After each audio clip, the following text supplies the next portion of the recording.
Guys तो ये देखिए हम लोग आ गए हैं रांची, झारखंड रांची में पंडित प्रदीप मिश्रा जी का कथा सुनने के लिए। यहाँ पे देखिए कितनी श्रद्धालुओं का भीड़ लगा हुआ है, लाखों लाखों श्रद्धालु हैं जो कि इतना सारा मतलब धूप इतना हो गया है कि बहुत सारे लोग तो छाता ओढ़ के धूप में बैठे हैं। और वो देखिए अभी पंडित प्रदीप मिश्रा जी का आगमन मतलब अभी हुआ नहीं है, थोड़ी देर में होगा। तो आप लोगों को दिखाएंगे। ये देखिए सब लोग जहाँ तक धूप लग रहा है सब लोग बाहर तक छाता ओढ़ के बैठे हैं गाइस, और इतना ज़्यादा भीड़ है यहाँ पे। तो आप लोगों को भी यदि आना है झारखंड रांची, राजधानी रांची में पंडित प्रदीप मिश्रा जी का कथा सुनने, तो यहाँ पे काके रोड में है, फुटबॉल मैदान काके। तो आप लोग भी यहाँ पे आ सकते हैं। तो आप लोगों को बता दें ये 5 मई से लेकर 11 मई तक ये कथा मतलब सुनाई जाएगी। कथा का आयोजन हुआ है जो, उसके बाद गाइस नहीं हो पाएगा, तो उसके बाद मतलब खत्म हो जाएगा 11 तारीख के बाद। तो 5 मई 2026 आप लोगों को यदि आना है तो 5 तारीख से लेकर 11 तारीख के बीच में आप लोग कभी भी आके यहाँ पे कथा सुन सकते हैं। और बहुत ही अच्छा लगा कि हम लोग आए पंडित प्रदीप मिश्रा जी का कथा सुनने। कथा सुनकर बहुत ही अच्छा लगा। तो गाइस आप लोगों को भी यदि आना है तो आप लोग आराम से आ सकते हैं और कथा सुन सकते हैं। बाकी आप लोग देख सकते हैं कितना ज़्यादा भीड़ है श्रद्धालुओं का। तो गाइस बने रहिए वीडियो में और आप लोगों को सुनाते हैं पंडित प्रदीप मिश्रा जी का कथा, और आराम से आप लोग सुनते रहेंगे, एंजॉय करते रहेंगे। संसार में कुछ भी नहीं हो सकता। देखिए वो जमीन पे बैठे हुए व्यक्ति को सीधे फर्श से अर्श पर चढ़ा देता है। और मेरे महादेव उन भक्तों का हमेशा ध्यान रखते हैं जो भोले भंडारी होते हैं, जो भोले के भगत होते हैं। तो निरंतर हम सभी महादेव की शरणागति को प्राप्त करें, उनका आशीर्वाद हम सभी ग्रहण करें। और हमारे शास्त्रों में ये क्या लिखा हुआ है हम सभी को जानना चाहिए, हम सभी को समझना चाहिए। और हमारी जो मूल जड़ें हैं हमारे सनातन धर्म की, उन जड़ों तक पहुंचने का हम सभी को प्रयास करना चाहिए। और पूज्य गुरुदेव ने हम सभी को न केवल हमारी संस्कृति से जोड़ने का कार्य करा है, पूज्य गुरुदेव ने हमें हमारे सत्य सनातन धर्म की परिभाषा समझाई है। हम सभी को पूज्य गुरुदेव ने बताया है कि किस प्रकार से अगर हम धर्म को साथ लेकर अपना कर्म करेंगे तो निश्चित ही हमारा कर्म में कई गुना ज्यादा हमें उसका पूर्ण फल प्राप्त होगा और उसका फल हमें अवश्य मिलेगा। देखिए सोने की लंका और पुष्पक विमान तो रावण के पास ही था, राम ने तो केवल वनवास ही देखा, राजपाट तो कंस का पास था, कारावास में जन्म तो भगवान श्री कृष्ण का हुआ, राजमहल में तो कौरव रहते थे, वनवास को पांडवों को झेलना पड़ा, भोगना पड़ा। राहुल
सुंदर अलौकिक प्रगटता श्रवण करने का अवसर हम सभी को प्राप्त हुआ। और निश्चित बधाई के पात्र हैं आयोजन समिति, श्री शिवाला सेवा समिति, कथा के मुख्य जजमान श्री विवेक कुमार जी, श्रीमती गीता कुमारी जी, जो कि कथा के मुख्य जजमान का पदभार ग्रहण कर न केवल अपने जीवन को कृतार्थ करा, अपितु समूचे जन समुदाय के लिए, विश्व कल्याण के लिए एक सुंदर कथा का आयोजन रखकर सभी भक्तों को कृतार्थ करा, आनंद करा। एक बार जोरदार ताली बजाकर स्वागत करें। और देखिए, जिस पर जब तक बाबा भोलेनाथ की कृपा ना हो तब तक इस धरती पर, इस दुनिया में, इस संसार में कोई भी कार्य सफल नहीं हो सकता। हम सभी देवदेव महादेव की संतान हैं, हमें कभी अवसर प्राप्त हो सके, बड़ा ही सुंदर मार्ग हम सभी को पूज्य गुरुदेव ने बताया है। नित्य नई नूतन कथाओं के माध्यम से हम सभी ने जाना है कि सनातन धर्म की मजबूती क्या होती है, सनातन धर्म की एकता क्या होती है और सनातन धर्म की विशेषता क्या होती है, ये हम सभी जान सकते हैं। देखिए, आज रांची झारखंड की पावन धरा पर ये कथा का 5वां दिवस चल रहा है और भक्तों का ये जन सैलाब हम सभी को देखने को मिल रहा है। यहाँ कोई बड़ा नहीं, कोई छोटा नहीं, कोई अमीर नहीं, कोई गरीब नहीं, मेरे महादेव की चरणों में, मेरे महादेव की शरणागति में सब एक समान है। सब यहाँ पर एक जगह पर बैठते हैं, कथा अमृत का लाभ लेते हैं और अपने जीवन को कृतार्थ करते हैं, आनंद करते हैं। यही विशेषता हमारे सनातन धर्म की है, यही एकता हमारे सनातन धर्म की, यही सुंदरता हमारे सनातन धर्म की हम सभी को देखने को प्राप्त होती है। और देखिए, शिव महापुराण की कथा में हम सभी को बड़े ही निर्मल भाव से कथा हम सभी ने श्रवण करी है और हम सभी ने कथा से सीखा है कुछ ना कुछ। पूज्य गुरुदेव ने हम सभी को बताया है और हम सभी ने देखा है किस प्रकार से मेरे महादेव अकारण ही कृपा कर देते हैं और सभी का भंडार, सभी की झोलियां खुशियों से भर देते हैं। देखिए, हम सभी ने देखा है किस प्रकार से पूज्य गुरुदेव ने हम सभी को जो कथाएं श्रवण कराई है, आज उसका असर हम सभी को देखने को मिल रहा है। आज घर के छोटे छोटे बच्चे अपने पास के मंदिरों में जाते हैं, एक लोटा जल चढ़ाते हैं और भगवान का श्री शिवाय नमः का जाप करते हैं। देखिए, हम सभी को विचार करना चाहिए कि जो बच्चे अपने हाथ से उठकर एक गिलास पानी भरकर नहीं पी सकते, अगर वो बच्चे एक लोटा जल लेकर अपने लहराते हुए कदमों से वो अगर महादेव के चरणों तक जा रहे हैं तो निश्चित ही ये महादेव की कृपा है। शिव महापुराण की विश्वास बढ़ जाता है, ये मेरे महादेव की कृपा है, ये उनका आशीर्वाद है और हम सभी को एक बात अवश्य जानना चाहिए। देखिए, दुनिया की सबसे ताकतवर चीज है वो है लोहा, जो सबको काट देता है। और लोहे से ताकतवर अगर कोई चीज है तो वो है आग, जो लोहे को भी पिघला देती है। आग से ताकतवर कोई चीज है तो वो है पानी, जो पानी आग को बुझा देता है।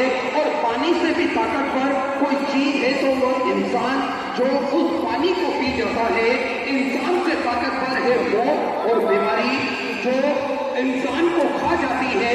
और मौत से ज्यादा ताकतवर है मेरे महादेव की कृपा, जो भक्तों पर संकट होता है तो मृत्यु को भी मार देते हैं। ऐसे मेरे भोलेनाथ की कृपा है। देखिए, दुनिया में कोई कितना भी ताकतवर क्यों ना हो, लेकिन मेरे महादेव की कृपा और मेरे महादेव के आशीर्वाद से ताकतवर इस संसार में कुछ भी नहीं हो सकता। देखिए, वो जमीन पे बैठे हुए व्यक्ति को सीधे फर्श से अर्श पर चढ़ा देता है और मेरे महादेव उन भक्तों का हमेशा ध्यान रखते हैं जो भोले भंडारी होते हैं, जो भोले के भगत होते हैं। तो निरंतर हम सभी महादेव की शरणागति को प्राप्त करें, उनका आशीर्वाद हम सभी ग्रहण करें और हमारे शास्त्रों में ये क्या लिखा हुआ है हम सभी को जानना चाहिए, हम सभी को समझना चाहिए। और हमारी जो मूल जड़ें हैं हमारे सनातन धर्म की, उन जड़ों तक पहुंचने का हम सभी को प्रयास करना चाहिए। और पूज्य गुरुदेव ने हम सभी को न केवल हमारी संस्कृति से जोड़ने का कार्य करा है। पूज्य गुरुदेव ने हमें हमारे सबसे सनातन धर्म की परिभाषा समझाई है।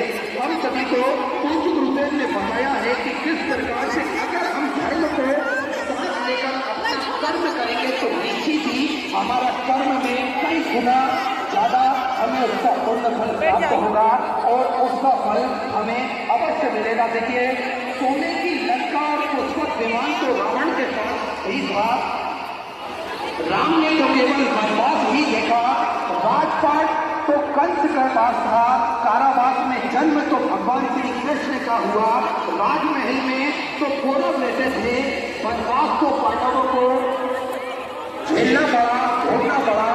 राहुल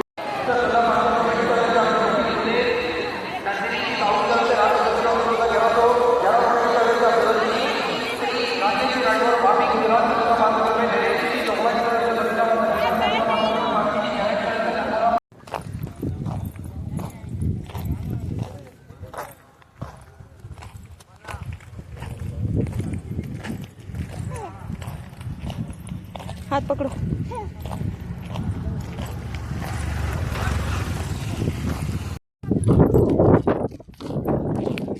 हाथ पकड़ो लो।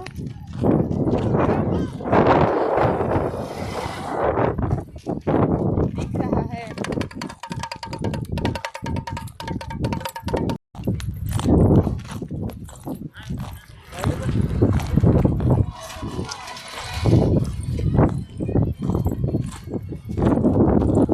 भीड़ है यहाँ पे कि कोई शायद ही दर्शन कर पा रहा होगा या देख पा रहा होगा।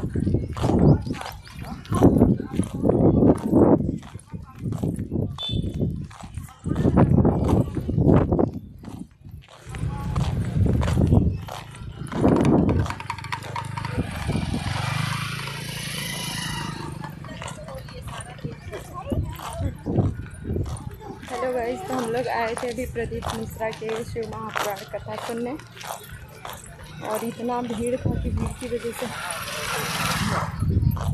अब हम लोग जा रहे हैं घर वापस। हेलो गाइस, हम लोग आए थे प्रदीप मिश्रा जी का कथा सुनने, शिव महापुराण कथा सुनने, और ये देखिए इतना भीड़ था, भीड़ में मेरा एक कान का भुला गया।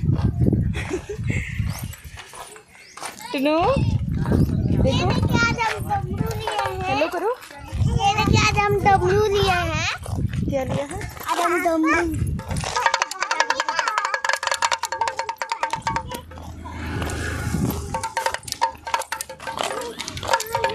ये बहुत सारे लोग दिखे जा रहे हैं। आगे देखो रे, आगे देखो। बहुत भीड़ था गाइस, भीड़ की वजह से अब हम लोग रिटर्न जा रहे हैं। थोड़ा सा मतलब आधा घंटा सुनने का था, उसके बाद रिटर्न जा रहे हैं हम लोग। अभी और भीड़ लगेगा, इतना सब लोग अभी जा ही रहे हैं।